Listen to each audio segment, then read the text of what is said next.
discussing Cody Williams of the Cody Utah Williams Jazz, has who been might the be worst biggest reason why rookie the ever younger that sibling gets dilemma minutes. needs to be taken with a grain of salt, as he is the younger brother of Oklahoma City Thunder All-Star Jalen Williams, who was a top 10 pick in last year's draft, but is currently having arguably the worst rookie season in NBA Agreed, history. bro.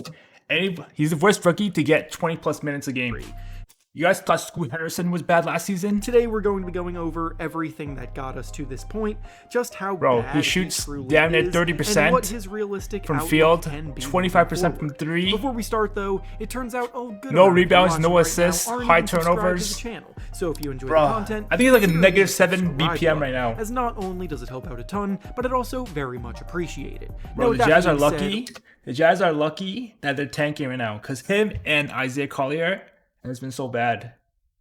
Isaiah Collier's been playing better recently, but it's not the those two are the reason why the Jazz are so bad, man. Came into the league with Colorado more hype than he probably deserved, but ultimately his production on the court has been absolutely inexcusable, and it may shift the mindset of entire front offices moving forward. You guys thought Bronny was bad? How they project young Cody talent. Williams has been bad. Looking at his older brother Jalen Williams first, we see a player who needed more time to develop, but when he did pop, he showed off so many useful tools that reasonably projected to becoming a highly impactful NBA player. Jalen played at Santa Clara in college in the mid-major West Coast Conference, though. Oh my so gosh. even when he did pop, Clippers traded SGA and plus the fact that he spent J-Dub for Paul seasons there in George, college. basically. He was an upperclassman when he declared, resulting in some hesitancies to propel him further up draft boards. Well, J-Dub's so good, man. His been defense is a team underrated. Shied away from the less popular talent in the draft, whether it be from a mid-major school or internationally,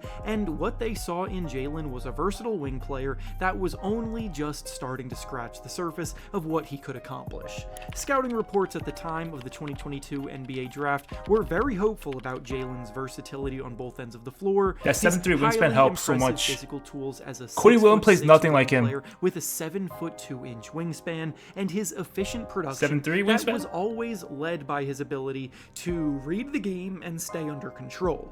Jalen Williams was 6'6", and he weighed 209 pounds when he was drafted, and that strength, combined with his impressive mobility and poise, is what resulted in him currently being one of the best defensive players in the entire NBA. Offensively, Jalen also averaged about 18 points and 4 assists per game in his last season at Santa Clara, shooting 51% from the field and 40% from three that season, so he was a strong finisher at the rim. Cody Williams was not good in college either, at Colorado. He always had his head on a swivel looking for ways to set his Nepto. teammates up, and he threatened defenses enough from the outside to keep them on their toes, so honestly, if he was playing at a school like Duke, he easily would have been a top 5 pick that year.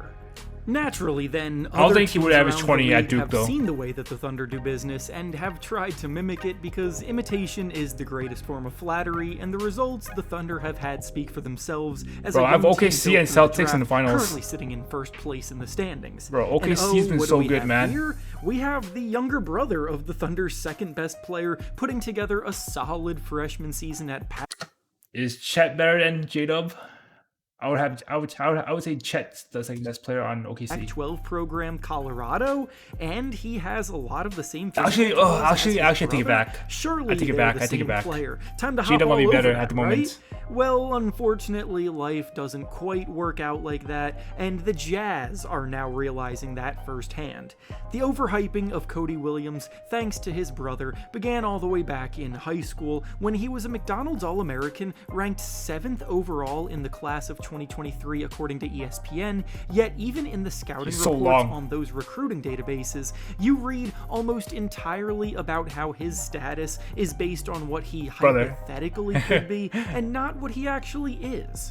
On the website 24/7 Sports, he was ranked number 4 overall in the class according to them. Which is crazy to me at the time, I remember. Their excerpt about him in the rankings big wing, talks about how long his arms, physical high tools potential could help him become a useful defender, but he still has a long way to go, how his shooting touch is not reliable at all yet, and how he shot it poorly at the EYBL circuit, how he's too skinny and struggles to play through contact, and how he...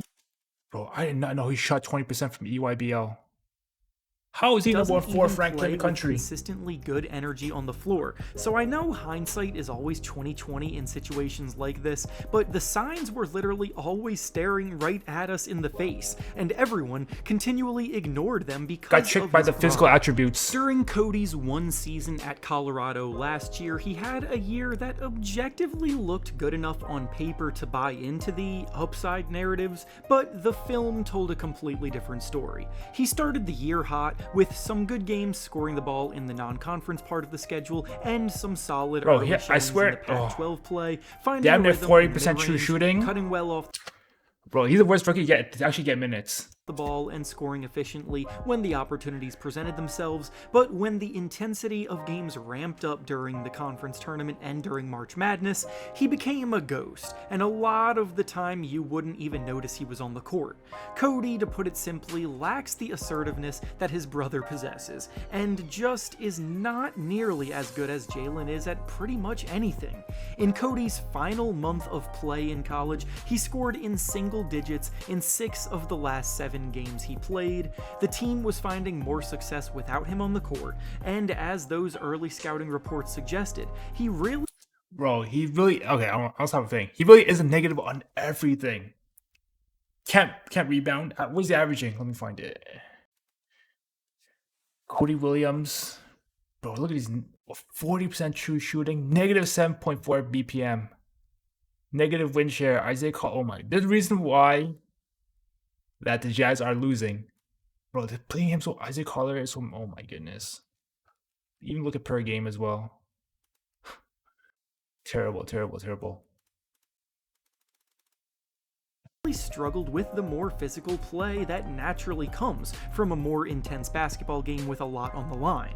Cody's casual demeanor, lack of a motor, and inability to find ways to be no motor as well.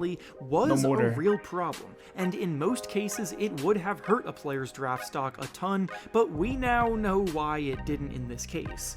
The fascination with Cody's physical tools was also incredibly overblown because one very important factor was ignored. Sure, he was an inch taller than his brother was, with a similarly impressive wingspan, but Cody at the time he was drafted weighed in at just 178 pounds, which is a whole 30 pounds lighter than what Jalen Williams weighed when he was drafted. To be an elite defender at the next level, you need the size and length to pester the opposition, but you also need to be able to hold your own physically, because NBA guys are way bigger and faster than college players, and Cody was weaker and slower than his brother. Cody's jump shot that also converted at a 41% rate from 3 in college. You don't need strength. You don't really need strength too much. I feel like length helps a lot. Like look at Wemby. He doesn't weigh that much. And he's so lanky. Same thing with Chet. Thinking that he was a great spot-up shooter, when the truth is length that matters more than strength for defense, in my opinion. So the sample standing size reach ridiculous for interior defense, wingspan for perimeter defense. High school, he was the furthest thing from a proven shooter worth the benefit of the doubt. Despite all of this, though, the Utah Jazz still took him 10th overall in the 2024 NBA Draft, and we're about to get into what made the title of this video what it is.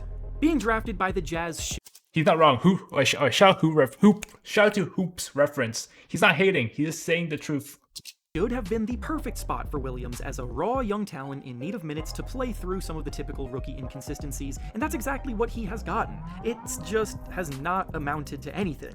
With the Jazz looking into the future, they've kept Cody in the rotation all season long, starting 23 of the 50 games that he has played this year, including having started in his last 9 outings. On the season as a whole, Cody is playing about 21 minutes a night, and in that time he's averaging just 4.6 points, 2.3 rebounds, and 1.2 assists per game. Bro, this is worse than Bronny. Bronney gets a lot of hate, but at least he doesn't get minutes. Shooting the ball a horrendous 32% from the field and 26% from 3. If you're thinking, okay, he's struggling offensively, but with his length, surely he's providing some good defensive impact, you would have to think again. Knowing that traditional stats don't always tell the whole story, let's dive deeper into some more advanced stats. Go to it. Analytics and metrics. I knew it. The Jazz are already a pretty bad team sitting near the bottom of the standings, but when Cody Williams is on the court, they somehow get a whole 8.5 points worse per 100 possessions. He is a bad defender, and offensively, his inability to threaten defenses as a shooter craters the team's spacing. Going even deeper, let's see how he fares in some other metrics. In EPM, or estimated plus-minus, Cody Williams ranks dead last in the entire NBA. In LeBron, a metric that factors in luck-adjusted impact, he ranks 546th out of 555 qualifying players. In VORP, or value over replacement player, he how crazy this is, man, bro. VORP is minutes played. Ranks oh my 560th out of 563 qualifying players. He's either dead last or close to dead last in every single metric, pretty much only ever ranking over much more lowly bench players and guys that weren't nearly as highly touted. He's horribly inefficient scoring the ball, and there genuinely isn't a single part of his game that he can hang his hat on yet. Johnny Davis of the Washington Wizards is another recent draft bust taken. He was so bad. Johnny Davis is so bad as well. But not even his rookie season was this bad, as he at least outscored Williams and spent most of his time in the G League, whereas Williams is getting consistent minutes night in and night out with nothing to show for it. Obviously, he's still very young and could become a useful player. Jazz are line, tanking. But we need to be Jazz should just trade marketed. He desperately needs to add at least another 15 pounds of or muscle. even for the Warriors at the offseason, last season. Respect him from the perimeter as a shooter to be effective anywhere else, and he needs to up the urgency a little bit when he's out there because he's way too lackadaisical. He seems content with falling to the wayside, and he doesn't have the it factor that high upside raw prospects need to convince teams to buy into them long term. If his brother wasn't thriving in Oklahoma City right now, he likely wouldn't have been a second-round pick. But because his name is Cody Williams, second round, and not Cody Johnson, he is unfortunately expected to produce how a top 10 pick is supposed to produce, and I just don't think he's going to ever be able to after what show hoop reference, man. Oh my goodness, good ass video in NBA history. And with that being